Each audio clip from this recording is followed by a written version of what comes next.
কাজিৰঙাৰ সমীপৱৰ্তী ডিজু ৰিজাৰ্ভ ফৰেষ্টৰ পৰা উদ্ধাৰ কৰা হৈছে এটি কণমানি হাতী পোৱালি। গ্ৰামাঞ্চলত প্ৰৱেশ কৰা হাতীৰ এটা বৃহৎ জাকৰ পৰা বিচ্ছিন্ন হৈ পৰিছিল হাতী পোৱালিটো।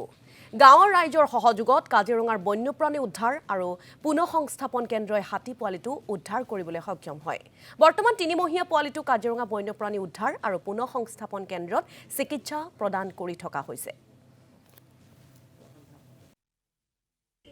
চালনা ৰেঞ্জৰ আণ্ডাৰত যিটো north Diju south Diju reserve forest আছে তাত হাতীৰ জাক এটা আছিল। হাতীৰ জাকটোৱে ৰাতি গাঁৱৰ ফালে আহোঁতে এটা পোৱালি তাত থাকি গ'ল বুলি আমাক জনাইছে আৰু তাৰ পিছত যথেষ্ট চেষ্টা কৰিও তাৰমানে জাকটো বিচাৰি উলিয়াব পৰা নগ'ল। গতিকে পোৱালিটো জাকৰ ফালে বা জাকত লগাই দিয়া যিটো প্ৰচেষ্টা সেইটো কৰিব পৰা নগ'ল। পোৱালিটো একেবাৰে সৰু, ই 2 মাহৰ পৰা 3 মাহ, মাত্ৰ 102 কেজি ওজন তাৰ। তাক ইয়ালৈ ৰাতি প্ৰায় 9টা 9:30 মানত ইয়াত অনা হৈছে। পোৱালিটো বৰ্তমান যিটো আমি বটলেদি গাখীৰ খুৱাওঁ, সেই বটলেদি গাখীৰ খুৱাবলৈ তাক শিকাই থকা হৈছে।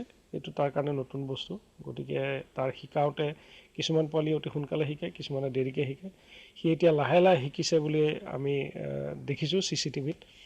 আৰু তাত আমাৰ দিনে নিশাই 2জন পৰিচৰ্যা কৰ্মী লাগি আছে।